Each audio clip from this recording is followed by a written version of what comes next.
Okay, so we're working on the 97 Taurus. So my transmission cooler is the bottom one. This one's power steering. Power steering, it cools the power steering for the power steering pump. Right down there, if you see, there is a small leak that just gets that area really black. So what we're gonna do is, I grabbed some pliers, pulled this off, and we're going to let it just drain out into this bucket.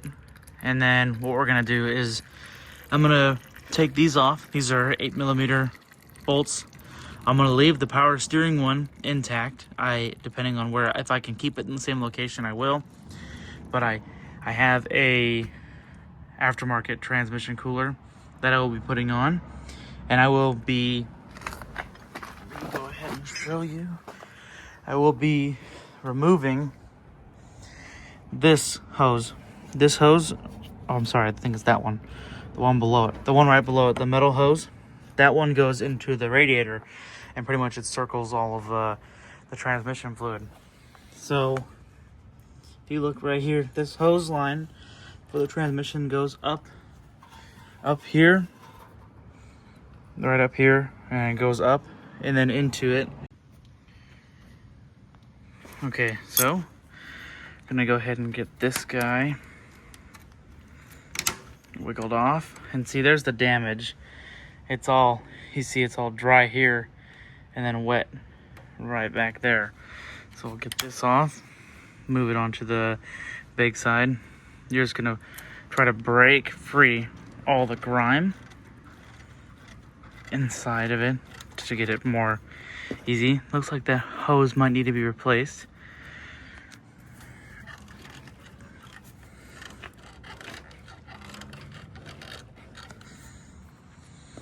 It is pretty stuck.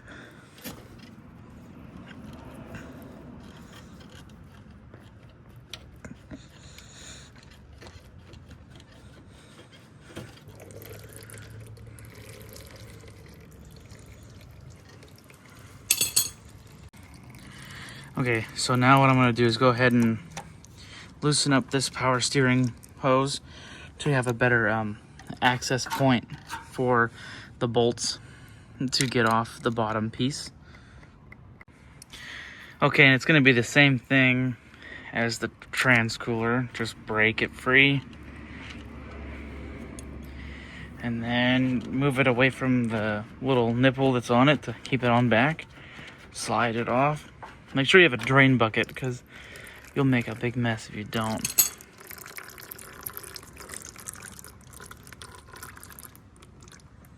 Looks like that's where it wants to go. Okay, now that the fluids are drained from the hoses, what we're gonna do is, I'm gonna loosen up this side, turn it down so that it can actually pour into the bucket. But if you want to remove the whole entire power steering cooler and transmission cooler, it's just gonna be this nut right here, which is a 10mm bolt. And then on this side, this one is going to be an 8mm bolt. And then there also is a 10 on top. You'll have to remove to drop this whole thing out of the way if you're just gonna do a replacement part instead of upgrading it to a heavier duty transmission cooler. Okay, so I went ahead and disconnected it. So now I disconnected the top one. There's gonna be this little plastic air dam that blocks the way. Pull it out of the way, tilt the cooler down. It'll make it a lot easier to access these bolts up here.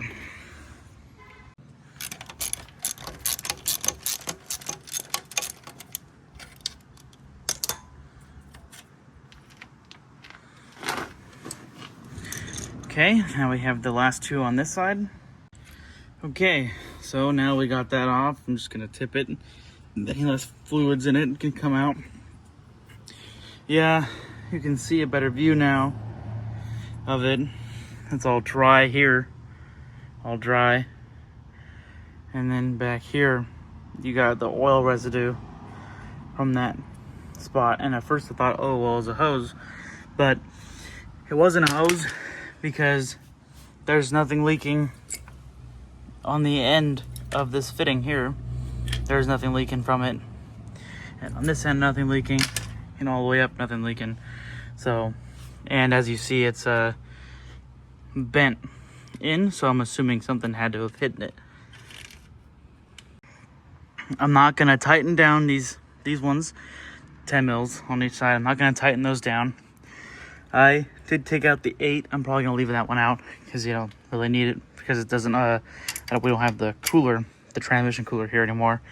I have this cooler I got from the junkyard.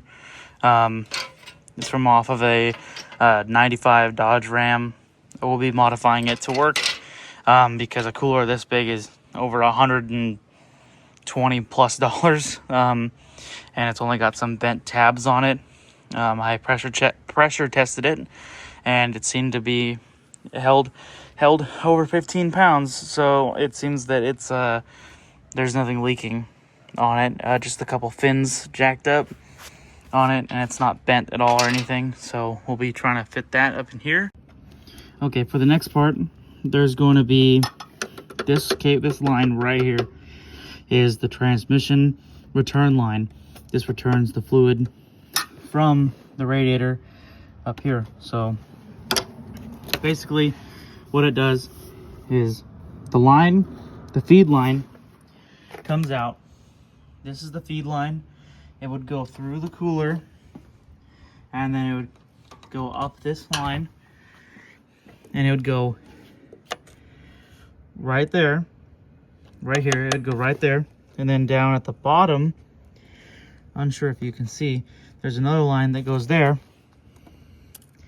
and it comes out right there, down, and then into the return line to the transmission. So this line is just a hose clamp, might have been replaced, but I got my bucket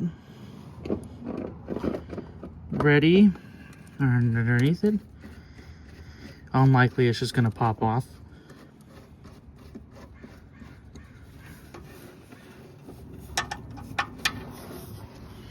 We'll give it a go.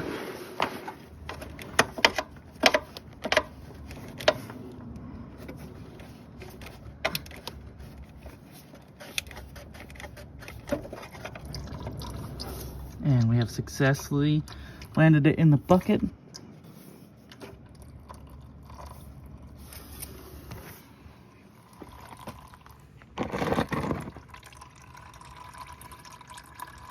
And as I was showing you earlier, this is the line that comes out of the radiator.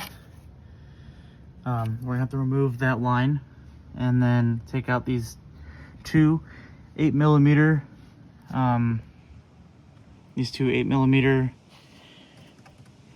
and then we'll be able to remove the line out.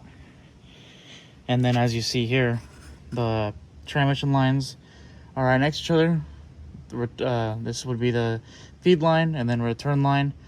Pretty much these are the ports you would hook up the cooler to. So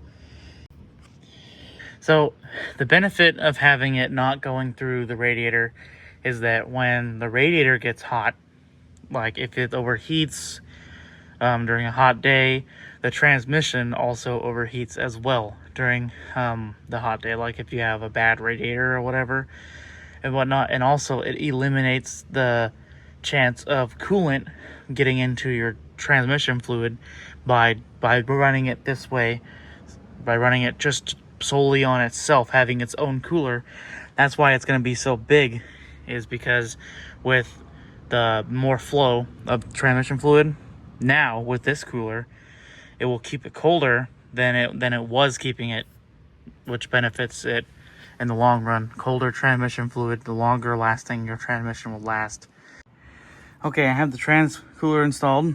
I zip tied these two lines together to kind of keep them in a uniform. And pretty much this one's the power steering, this one's the return line, and this one's the feed line. So what's going to happen is these are up at an angle. I have some pliers I'm going to lock onto. They fit right over it. I'm going to slowly bend it up. Okay, so you're just going to want to slowly bend these lines.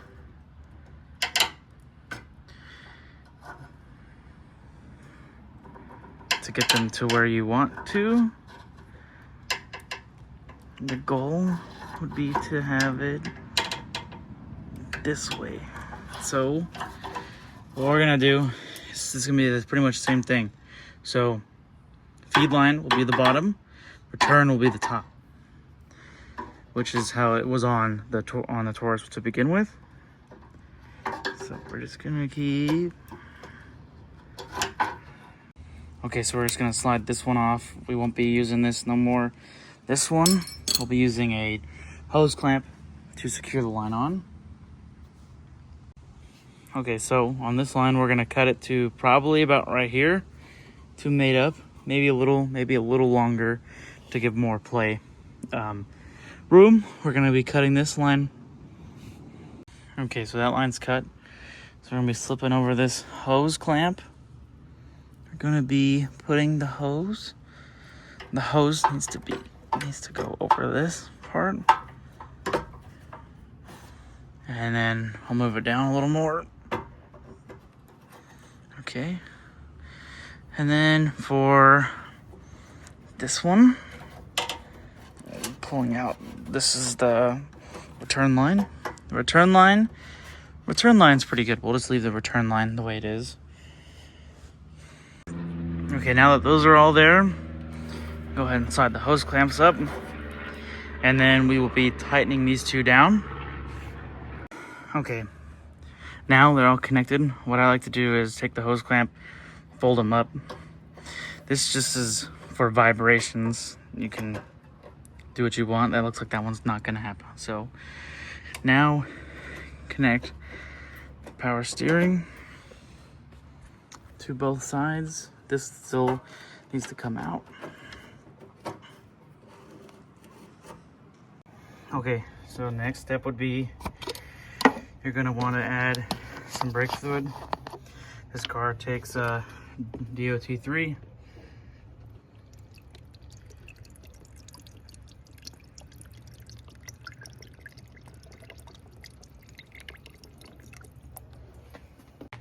Okay, so once you've added and topped off your power steering fluid, then you're gonna want to take out the intake box, or for me, it's just an intake pipe. You want to go down there and right after the transmission thing, there's gonna be this little pipe. It's gonna have a yellow dipstick handle coming out of it. You want to fill that full of transmission fluid. It's gonna be a Mark on 5.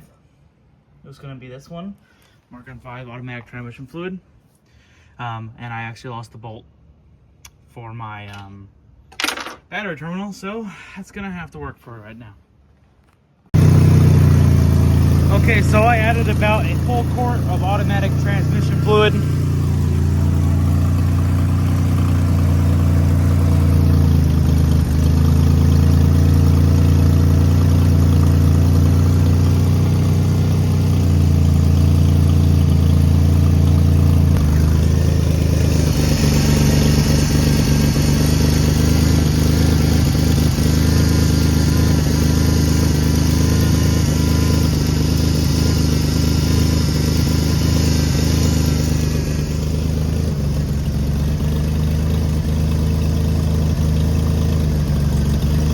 Okay, so I let the car run for about 10 minutes and it got pretty warm.